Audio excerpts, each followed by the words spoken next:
Picture the scene. Nevuzzadran, the Babylonian commander of Nebuchadnezzar's army, has marched his troops into Yerushalayim, has destroyed, has pillaged, has burnt the Beis HaMikdash, has killed Jewish people. And his feeling in response to his accomplishment, according to the Gemara in Sanhedrin on Daf Tzadi Vav Amud Beis, is kazicha daite. He was proud of himself. He was puffing out his chest, feeling so accomplished for having burnt, destroyed, and killed.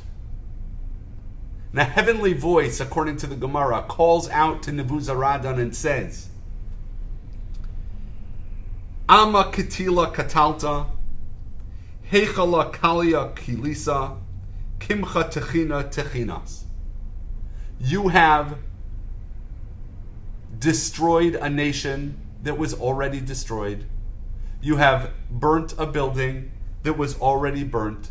You have ground flour that has already been ground. Nevuzzadran, you think you're big stuff?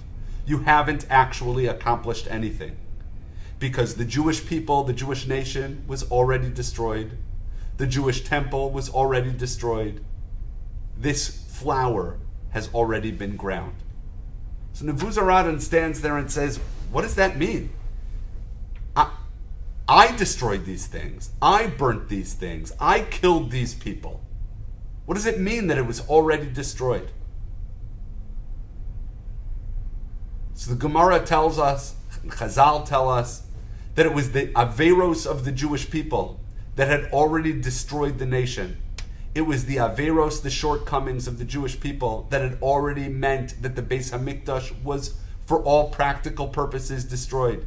Yes, there were korbanos being brought there the day before. And yes, it's true, Nevuzzadran prevented that from occurring going forward.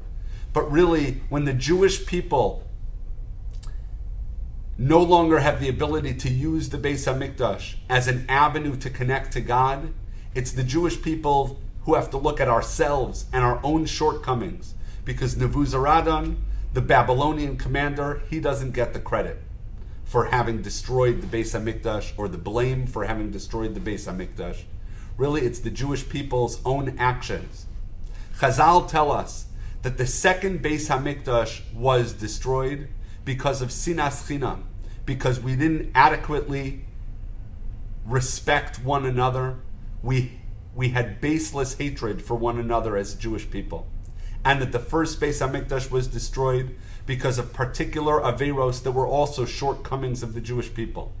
So during this time period of the 3 weeks, what we really need to be asking ourselves is not, woe is what happened to us because of a Babylonian destruction, and not, woe is what happened to us because of a Roman destruction or a Roman persecution.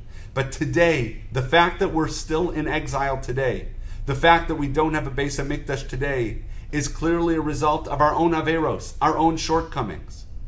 The first Beis HaMikdash was destroyed, again, because of those 3 cardinal averos of Shvichas Damim, Gilui Arayos, and Avodah Zarah. The murder, the adultery, and the idol worship that the Jewish people were practicing. That's what destroyed the Beis HaMikdash, not the commander Nevuzzadran, who destroyed a building, as Chazal say, that was already destroyed, and killed people that for all intents and purposes were already killed. We have those averos to blame, which are the averos that we still carry today, in addition to the sinas chinam that we still practice, the fact that we don't love each other as Jews enough, we don't respect each other as Jews enough. So during this time period, that's the message that should stay with us. How can we improve our avas Yisrael? How can we improve the love, the avas chinam that we practice between fellow Jews? How can we improve our commitment to Torah and mitzvos? Because that's the way the Beis HaMikdash will be rebuilt. That's how we can rebuild those stones and bring the Geula Shlema, the complete redemption. Bimheira v'yameinu.